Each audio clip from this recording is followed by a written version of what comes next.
રાજ્યમાં દારૂબંધીના કાયદાના કડક અમલ માટે પ્રોહિબિશનના નાસ્તા ફરતા આરોપીઓને ઝડપી પાડવા માટે પોલીસ વડા દ્વારા ખાસ ઝુંબેશ ચલાવવામાં આવી રહી છે, જે અંતર્ગત પાનોલી પોલીસ સ્ટેશનના સ્ટાફે ટેકનિકલ સર્વેલન્સ અને ખાનગી બાતમીદારોના નેટવર્કની મદદથી વોન્ટેડ બુટલેગરને ઝડપી પાડ્યો છે.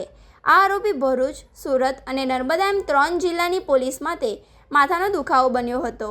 આરોપી સામે પાનોલી પોલીસ સ્ટેશનમાં પ્રોહિબિશન એક્ટ ઉપરાંત નવીન ભારતીય ન્યાય સંહિતાની કલમ 111A(b) મુજબ ગુનો નોંધાયેલ છે, જે દર્શાવે છે કે આરોપી મોટા પાયે નેટવર્ક ચલાવતો હતો. પાનોલી પોલીસે આરોપીની અટકાયત કરી આગળની કાયદેસરની કાર્યવાહી હાથ ધરી છે. આ આરોપી ઝડપાતા સુરત રેલવે અને કોસંબા પોલીસ સ્ટેશનના પ્રોહિબિશનના ગુનાઓનો ભેદ પણ ઉકેલાયો છે. પાનોલી પોલીસ આ અંગે સંબંધિત પોલીસ સ્ટેશનને જાણ કરી આરોપીનો ટ્રાન્સફર વોરંટથી કબજો સોંપવાની તજવીજ હાથ ધરશે.